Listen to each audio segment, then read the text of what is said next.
On this episode of Where's the Line, me and Joseph talk about Tennessee and Vanderbilt baseball as well as football, and then we hop over into the Love Corner.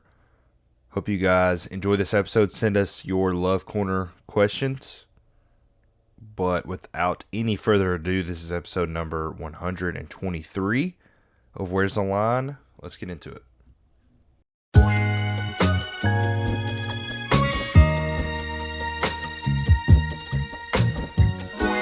You are now listening to the Where's the Line podcast with Joseph West and Britt Dillard. Enjoy the show.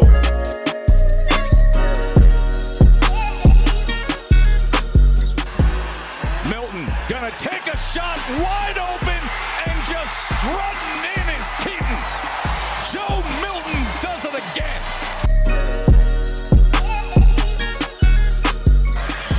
Borgie again on a blitz. Levis pocket collapses. He's on the run. He just heaves it up.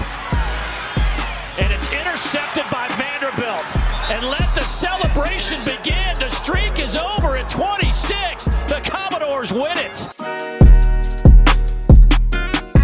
Talk about Vanderbilt football.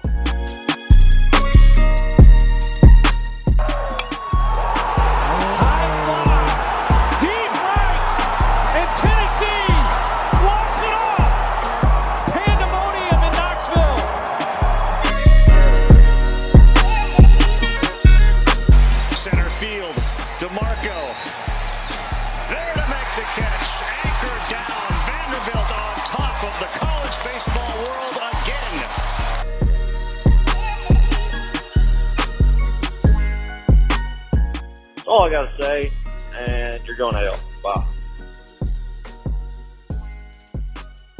So, what was how much She made was like $383,000, or that's what she's gonna make over 4 years. She's gonna make like 76, and then like 90, or like 80 something, then like 90. Okay, 76 is like close to what I make.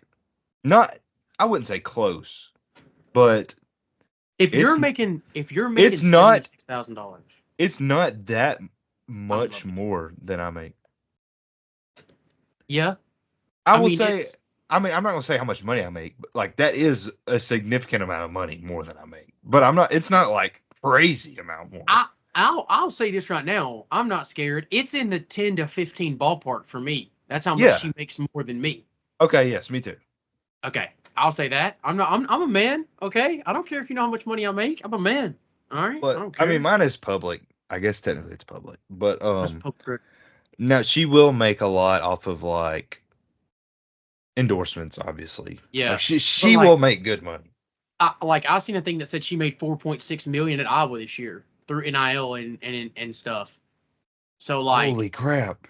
you gotta think, and like, you don't get me wrong, you get a signing bonus, like, so like she's gonna have more money, and like she's fine, but like I'm just saying that's insane that that's all the money she's getting. The number one pick. Yeah, literally the number one pick. But all right, let's get started. Okay. Welcome in everybody. This is episode number 122. Is this episode number 122? Something. No, this is episode number 123 Okay. of Where's the Line? 1, 2, 3. My name is Britt. I'm joined here by my good friend Joseph. I'm back. How are you today, brother? I'm good, man. I'm here. It was a beautiful day. Well, a little warm outside if you stayed out there too long. Britt, how are you? Good. I'm about to be better. Listen to this. I heard That's a Dr. Pepper. we heard nothing, but he does have a DP in his hand, and Dr. Pepper honestly kind of cures the world. So I love the DP in the left hand there. I'm doing good. Joseph, we just enjoyed a meal together. We did. IRL, so that was good. We did. Me and Britt had some manly men time together. Just got together, just the boys being boys. You know what it is. Just all right, and we're going to continue that conversation right now. just all right. Live here on the podcast, I have some breaking news. Just kidding. just kidding.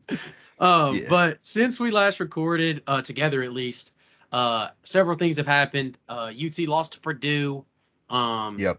National championship game happened. That's so far gone. Honestly, who cares about basketball? We're not even going to recap it. No. Baseball is red hot. Football, kind of. It's getting there. It's getting to the point of like of fun, like where you can talk about stuff. The spring portal opened today, which a lot of big players, people have forgotten what the spring portal was for the first time last year. You had that first set of real action in the spring. It's just going to continue to get more and more action in the spring as like new coaches come in the fall and you figure out you're not linking with, like, you're just not vibing together. And like, and with NIL, it's just going to get hotter in the spring. So you're about to see, I think, the first really big spring portal. I think you're going to see a lot of even star guys, like starters on other teams enter the portal. The NFL draft is April 25th. I mean, we're 9 days from that. There's some football talk to be had. So let's start there. Let's start NFL. Both of mine and Britt's team, can't talk. We both pick inside of the top 15. A lot of names getting thrown around right now. I'll just start out with this. If the Raiders at pick number 13 take Michael Penix Jr., I will die. I will immediately have to perish. I would immediately have to perish. There's no way we take this guy. There's no way. I'm thinking right now, brother, that if I'm the GM and I seen someone like CBS post we were going to pick Michael Penix Jr., I would call him and be like, do you think I'm an idiot? Like, do you think of me as a stupid man? Because this is discredit to everybody in the building. If they draft Michael Penix Jr., I would be shell-shocked. No, I wouldn't. We're stupid. But still. Go ahead, Okay, Rick. this is embarrassing. This is embarrassing here, but It's embarrassing here. I know you have Aiden O'Connell. Do you have Jimmy G still? We do not. Who's the other guy? Brian Hoyer. Okay, so you need a quarterback. Yes. But you're not willing to spend a first-round pick. No. The only way, I've said this since day one, but the only quarterback I would take at 13 would have either been Jaden Daniels, who is not going to make it, and J.J. McCarthy, who is also probably not going to make it now. After a great pro day and a great combine, like, he's probably going to go top 10, if not top 5. Dude, Michael Penix is not a first-round pick. No, he's not even close. He had how many season-ending injuries in college? Which, I know that's out of his control, but he had like 4 season-ending injuries. They matter. He's older. Yeah. You saw him on the big stage. He wasn't good. I like Michael Penix. I do too. He's a good dude, but I just don't think he's the quarterback for the Raiders. He's left-handed. No left-handed quarterbacks do good in the NFL. Get out of here. No way I'm drafting Michael Penix Jr. Outside of that, honestly, when talking to Raiders, I don't care who the Raiders draft. Draft an O-lineman maybe. If there's a really good O-lineman that you were expecting to go, but then an extra quarterback like J.J. McCarthy goes, an extra receiver goes, an extra corner, whatever, that extra player goes, and you're like, holy crap, we really didn't think this dude would be sitting here. Let's get him. Let's just go get him. Let's take the best available player. If you can't get a quarterback, if you can't get McCarthy or Daniels, go next available. Is it O-line? Maybe it's corner, but just go get whoever the best available is. Go get them. Just go don't overthink it. Let's go get the best available. That's all I have to say about the Raiders. I know Britt doesn't care about the Raiders. So moving on to the Titans. The Titans sitting at pick 7, I think they're going to be in a great spot. I think they're in an even better spot with how good J.J. McCarthy did at the Pro Day and Combine because, man, you're looking at now in the top 6 that could go. You could have McCarthy, Williams, May, and Daniels all go in the top 6. That's 4 out of the 6 picks. Malik Neighbors and Marvin Harrison Jr., that's all 6 picks. So any offensive lineman you want, Tennessee's probably going to be able to go get. And if Malik Neighbors is sitting there, if Marvin Harrison Jr. is sitting there, Brock Bowers sitting there, you're going to have some options as the Titans. Yeah. I'm very intrigued by Brock Bowers. I know it may not be the smartest thing looking at the roster. You need an offensive tackle, but like Brock Bowers would be so cool. And let's not act like Brock Bowers is not a menace blocking. Brock Bowers is a good, I think he's going to be a good NFL blocker. Not great. I think he's going to be good his rookie year. Good at blocking. He can chip.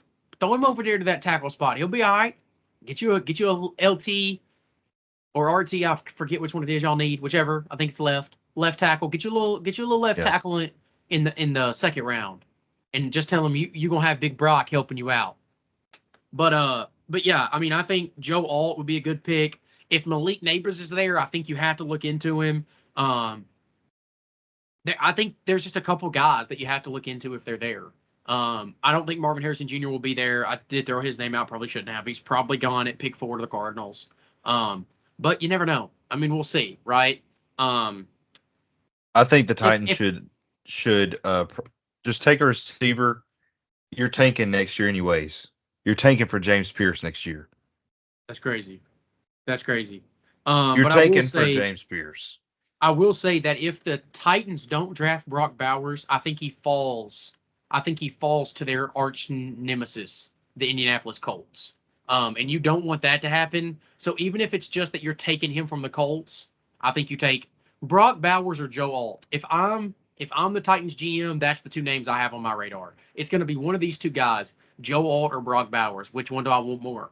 Which one do I think is going to get me more wins? At the end of the day, that's what it is. Who's going to get you more wins? Joe Alt going to get you more wins or Bowers? I think there's an argument for both. So looking at that, I mean, that's where I would be. If I'm a Titans fan, if I'm the GM, that's where I'm at. Sorry, Barry. Yeah, it's hard to go wrong with those two. I think as a Titans fan, you have to be kind of concerned about you just have PTSD of taking a lineman like Isaiah McKenzie. Yeah. It's just like you're like, man, we already ponied up to get a good lineman. Like, it sucks to still be in just a terrible spot there. I mean, that's all I got for NFL.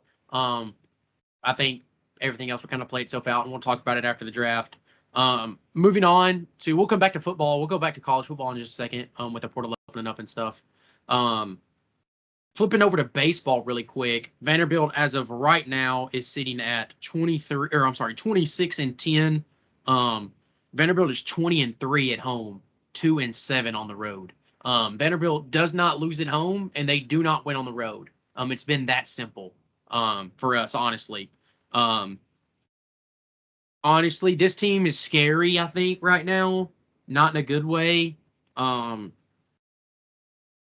We lost to Texas A&M 15-0 in game 1.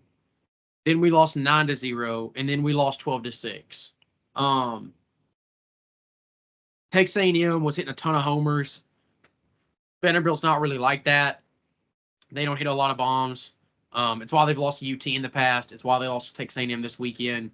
Don't have any long hitters to flip the script really quick. You have to string together 5, 6, 7 hits for Vanderbilt to score a lot of runs.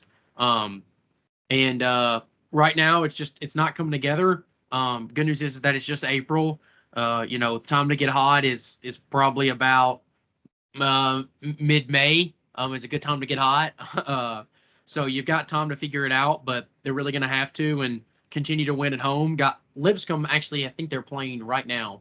They are playing Lipscomb tonight, so we'll see what they do against them. And then got a big series with Florida, and then one with Mississippi State. And then we'll take on one of the greatest players in the nation at Georgia, and then Tennessee rolls to town. So got a lot of big series, good series coming up for the doors. I'm excited to get out to the Hawk. I have bought some tickets in May, and may have to purchase another set for the Tennessee game as well. So excited to watch some baseball. Britt, what about them Vols? What about them Vols? The Vols swept LSU this weekend, which was cool, but they're currently sitting at 30-6, 25-2 at home, with 5 of your 6 losses being in conference. You play Kentucky this weekend, a team that is hot, 14-1 in conference. They're number 3 in the country right now, according to D1 Baseball. Your Tennessee's at number 4, so you've got a big series on the road this weekend, and you've only played 6 road games this year. Yeah, but Tennessee this year, they've got one of the best offenses in the country. You're lacking in pitching depth. You almost wish that there was some sort of trade. You almost wish you could trade a bat for an arm, if that makes any sense. But Tennessee baseball is really good. I'm really looking forward to the Vanderbilt series. Should be a fun one. I had really high hopes for this Vanderbilt baseball team And I even said I thought they were pretty much a lock to make it to Omaha. They've scared me the last weekend and a half. And I'm not so sure right now. I'm not taking my prediction back. I'm not pulling that back by any means, Britt. Don't take it that way. But I just I'm a little bit more wary of it. I think there's a bigger chance that I'm wrong. Well, Vanderbilt has something that some teams have, like in the past, Alabama football. They've had teams that had no business being in the playoff. That's And true. Found a just way in. because of their leadership and their coach and their experience, like they get it, they've got a chance to get in there every year. Yep. And that's kind of the way Vanderbilt is in baseball. Though the last few years they've kind of hit a, I don't want to call it a slump, but they haven't made it there in 2 or Yep. 3 years. But I mean, that just even saying that says a lot about the program. Like they can Yeah. literally get there any year. They can get there. Yeah. Shout out Tim Corbin, man. What he's done for the program has been insane. Also, I don't know if you've seen this, Britt, but just like an hour ago, not even an hour ago, that Jack, I don't know how to say his last name, from Florida, the big guy, he pitches. He also hits Mehoff? absolute dukes. No, like it starts with a C. It's like CALG, whatever. I don't know. Cal Gorn, or however you say his name. Jack, dude hit one 516 feet. That's insane. I just had to throw that out there while we were talking baseball. It's almost a 1/10 of a mile. That's pretty far. Yeah, dude hit an absolute moonshot. That's insane. But anyways, enough baseball. Listen, I would give away right now. Honestly, I'd give away some of my relationships with family members. I would give away money. I would give away some of my happiness to sit down and let my heart get broken by the doors inside of First Bank Stadium. I realized this week just how much I love football. I love the doors. Like I miss y'all so bad, and y'all always hurt me, but please come back. With that being said, the doors have been making some moves, brother, in the spring portal. We forced some dudes out. We have forced about 4 guys out this far. Yeah. And we said, get out of here. Y'all ain't no good for us. And we are trying to get some guys in. I'm sure one of those guys, I feel really confident that one of those guys is Star Thomas, running back from New Mexico State. He was a starting running back at New Mexico State this year. Nothing special, honestly, nothing special. I think he comes in, he knows the playbook. He's a good pass blocker. I think he comes in for that and that only, honestly. I think Vanderbilt's 2 main running backs will be Cedric Alexander and A.J. Newberry, 2 really explosive guys. And assuming Vanderbilt didn't get anyone crazy, those guys are pretty locked in at running back, I would say. But I think truly that Vanderbilt's gonna get maybe some dudes in the portal here late. Gonna need probably 1 or 2 offensive linemen. But I'm so excited. I've higher hopes for the doors than I thought. The defense looks promising, which I'll talk about some stuff from spring practice in a second. But let's let Britt get in here. Britt, how about them Vols? I'm here. The orange and white game was Saturday. I haven't got to watch any of it. I'm not gonna lie, I haven't watched any of it. When is Vandy's spring game? So Vanderbilt actually canceled their spring game. Okay, I thought they might have. Construction. Construction. However, I don't think this was an accident at all, that they just happened to start tearing up the field before the spring game. Vanderbilt is running a completely new offense and not a new defense, but schemed differently. Why would you want to put any of that on tape? Virginia Tech is going to have no idea what to prepare for. They can watch some Vanderbilt last year and they can watch some New Mexico State, but ultimately the offense is going to be completely new. Like it's going to be a version of what they ran at New Mexico State, but it is going to be new. So you're going to have a lot of stuff on your side for that opening game. And Virginia Tech was a dang good football team. So like I can't even start talking about Vanderbilt because I'm supposed to be letting you talk about the Vols. I got overzealous there. I'm sorry, Britt. We're not having a spring game to answer the question. I'm shutting up. Overzealous. Thank you. You're welcome, brother. The spring game, here's my take. Spring games are for casual fans to go watch. I'm not. If you went to the spring game, I feel like that's crazy. respect. I will never disrespect somebody that gets balled up. That's for sure. But for me, I'm not going to drive to Knoxville to watch a spring game. Yeah, that's my take. I mean, I don't. We have literally driven to Knoxville together. When we were in high school, yeah. Yeah. So that's kind of crazy. But because we were in high school. We were. That is true. But Britt, any movement in the portal? Elijah Herring, for sure. Big piece. Elijah Herring, big slow Elijah Herring's in the portal. It took him like hours to get there because he's so slow. Nobody else really that I've seen. The portal it's interesting because you have guys like Caden Proctor from Alabama, the big lineman who went in after Nick Saban left and went to Iowa. And then he's back in the portal in the spring and at Alabama's spring game. I'm like, first of all, why? That's just cringe to me. That's just cringe. And then Tyler Barron has already transferred. He's been in the portal twice, and now he's in the portal a third time just since the football season.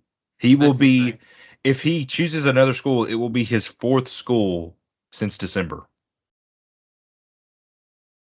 That's insane. Literally, he went to Tennessee, Ole Miss, Louisville, and now he's back in the portal.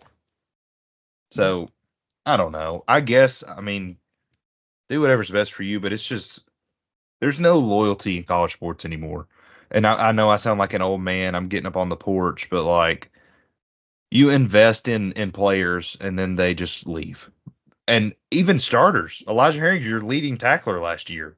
Started games for you, linebacker. And he's just in the portal. I mean, that is true.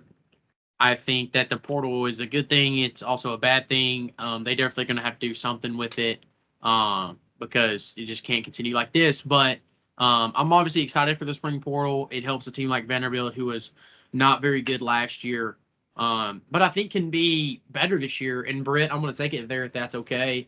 Start talking about the doors. Like I said, this is super early, and honestly, I'm just down to talk about football. Vanderbilt, when I first sat down and looked at this team and I looked at the schedule, I was like, dude, this is like a 3-win team. Like, this is so bad. May not even be able to get 3 wins. Like, Virginia Tech more than likely is going to beat you. Virginia Tech last year, like, that's what I was going to get into a little bit earlier, was like Virginia Tech as a football team was not bad, like, at all. Let me pull up their record really quick. Last year, I want to say it was 7. They went 7-6 maybe. I don't want to shortchange them. Let me click here. They went 7-6. They did. They went 5-3 in the ACC. I mean, not great, but they were definitely a solid football team, and they got a ton of dudes coming back. I don't know. I don't think you can feel confident about this game, but like I was trying to get into earlier, Vanderbilt's going to be running a whole new offense. They're going to have some kinks. Virginia Tech will have some kinks to work out early, I think, if Vanderbilt's coaching staff is as good as I think they are this year. I think that you could really get them on their toes early, and if you do, then anything can happen. It's college football. I don't know. I'm pretty excited. I think Vanderbilt's got a really good shot to make a bowl. I have officially went loony.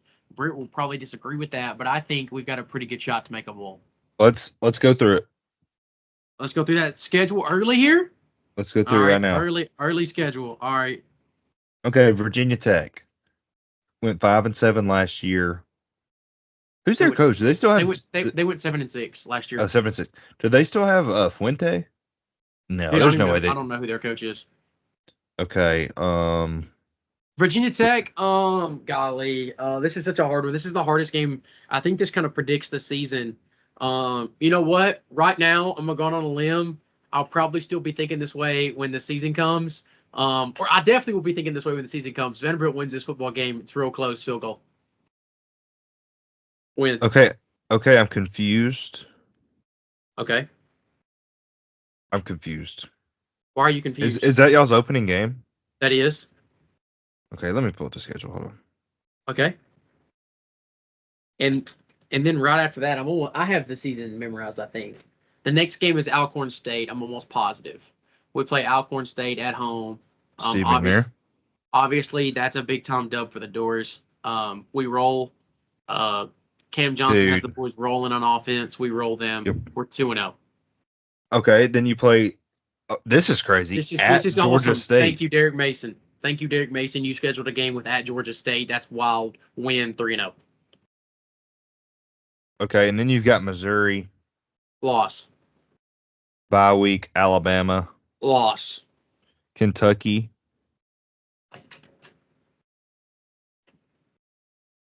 Win. Let's think about Kentucky. Their best player was Ray Davis last year. I think Ray Davis, or who was that receiver? He was definitely their best player. Yeah. Yes, I know exactly what you're talking about. I cannot think of. Number 6, Key. Was that his name? Yeah, we'll go with that. We'll go with Key. Okay, he's still there, I think. Yeah. They'll have a new quarterback, Brock Vandegrift. Yep. I ain't got a lot of faith in them. I'll take that game too. So that's 5. No, that's 4. We're 4. Ball State. Win. Now we're Texas. 5. Loss. Auburn. Year 2, Hugh Freeze. We lost to them this year. I don't think they're going to be much better. They will be some better. We lost. Loss. South Carolina. Win. LSU, Tennessee. Loss. That's 6-6. That's 6-6. That's asking you to do a lot, honestly. That is asking a lot, almost. Like, the only games that I'll look at the schedule and I say they're possible wins is, all right, I'm always going to say this because this is my arch rival, and I don't know what they're going to look like. They do have a new quarterback. He is young. I'm going to say Tennessee. I always believe we can beat Tennessee, no matter what. Okay. South Carolina. That's Auburn. crazy. Auburn. Kentucky. Missouri. Not likely, but winnable. I'm not saying like the other games I'm looking at, let's just go ahead and put them down as loss. Alabama, let's just say L. Tennessee will be hosting a playoff game this year. I don't see why they couldn't be top 12. I don't. I really don't. But they also may not be. Yeah. Yeah, it's a very big I mean, you're asking a lot of Nico, honestly. You really are.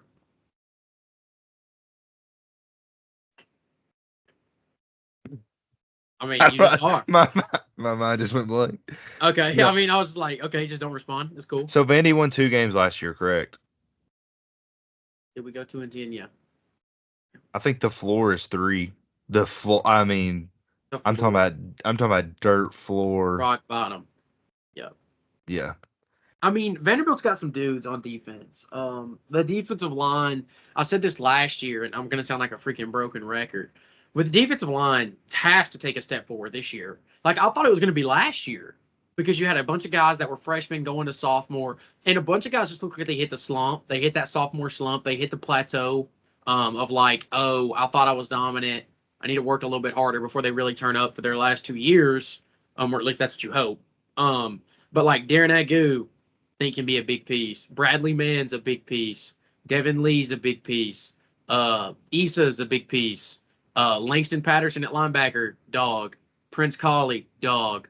CJ Taylor, dog. Like Dante Carter, the best recruit we've got since Franklin, back at safety, dog. DeRicky Wright's back. Rando from TCU that you got, 4-star transfer portal. Corners, everybody's back. Whether that's good or bad, I couldn't really tell you. Got a dude from the portal too from Wyoming, Colby Taylor. I've heard great things about Colby Taylor. Apparently, he's by far the best corner in the room. He also is kind of a hood rat, from what I've heard. He loves not in like a not. If anyone thought that was racial, it was not. It was just like dude likes to run his mouth a lot. So do I. Like I love to run my mouth. So like I relate to him. And they said that he has to rein it in because he's going to get a lot of penalties. So So he's a punk. me and this guy will get along probably pretty well. We like to antagonize, and I like that. We need that energy. Feed me Colby Taylor for the Doors. Also, let's not forget.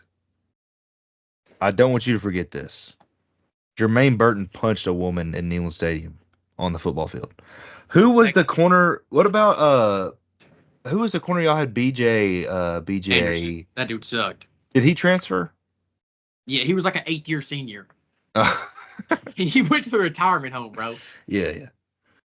We had some guys like that. I was talking to a buddy today about. He was like, "Who do you think the secondary will be for Tennessee?" And I was like, "Man, honestly, I cannot believe that Jalen McCullough is not a Tennessee Vol anymore." I was like, that man has been a freaking stone foundation at the secondary or at the safety position for Tennessee for what seems like 20 years. But we're getting ahead of ourselves. It is And we really April. are. It is April It's 16th. I mean, we haven't even got to summer. We haven't got to fall camp. Like, there's still so much that can happen and can unfold. Yeah, Nico could still transfer. You don't even know who Vanderbilt's starting quarterback's going to be. Like, there's a lot that plays into this. So, kind of just shooting in the dark here, but we needed football so bad. We needed football talk so bad. With that being said, love. Oh. Britt, what season is it? What season is it, Britt? Allergy season. It's allergy season, but no matter what month it is or what podcast episode this is, you can guarantee love. one thing: it's a season of love somehow, always. There's love is honestly where's the line? We'll be together, enhancing love, not together as in us a couple. What? Hold on, let me rephrase that. We will be. I mean, What are you talking about, man? What I was trying to say was you were getting married, but I totally lost that. Love is strong here at Where's the Line. Britt is gonna get married. I have a girlfriend. I'm not gay. I do have a girlfriend. Okay, beautiful. Shout out. That's what every woman, Riley. Gay guy says. Yeah, I know. That's I'm really trying to cover it up here. I butchered that really bad. I was gonna say something, but I don't remember. That is ridiculous. It's okay. But no, I'm in love. Yeah. Am I supposed to answer that? Do I have to say how I feel as well on this podcast? Taylor Swift once said, "You are in love." That is true. She did. She also said, and I'll say this, for the hope of it all. Can I just say that? To live for the hope of it all, cancel plans just in case you call. That's and say, crazy. Meet me behind the mall. Dang. Is Britt a poet? He's just quoting Taylor Swift, but we'll give him something. Well, what's the question? Here's the first question. I got a couple here. First question is this. There are some things I would like to discuss with my partner. Some things that she doesn't like in particular. She doesn't like these things. So they need to have some tough discussions. What is the best way to basically tell them that they don't, like, I don't like this about you. Like, this drives me crazy. Like when you sit in the chair and watch football all day on Saturdays, that drives me up a wall. That's just throwing an example out. Like, she's saying there's a few things that he does that just drives her insane. He's got to quit. Is there any good way to say it? And if so, what's the best way, Britt? To you first. This is a woman. This is a woman asking the question. Okay. There are just a few things that a man needs. Like, this happened to me with my fiance. She was like, I don't want to listen to the Titans on the radio. I don't want to listen to Mike Keith. And I said, no. It's Sunday. The Titans are playing.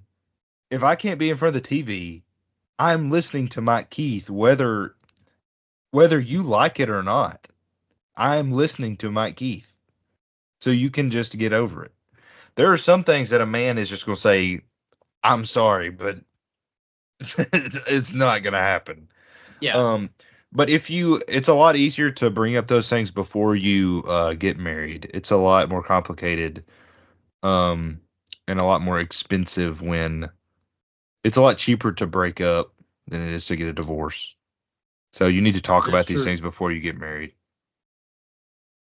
Yes. That may be drastic. I don't know if it's big issues, if it's small issues. If you're a woman, you have something powerful that a man doesn't have. You can say, "You're giving me the ick right now," and that will make a man really, really start to think about what he's doing. For some reason, you're right. Yeah. Yeah. I mean, I tend to agree. Because I'm like, I was trying to separate the shopping carts at Walmart, and I was struggling with it. Because, sometimes the buckle from the child seat gets hung in the cart in front of it, and you I can't feel pull that. it up. And I was like, I feel like I just gave you the ick right now. I'm sorry. We just had to turn around and leave. It's like that. I mean, it just happens. Yeah, I think I agree with Britt. Some things you just gotta have.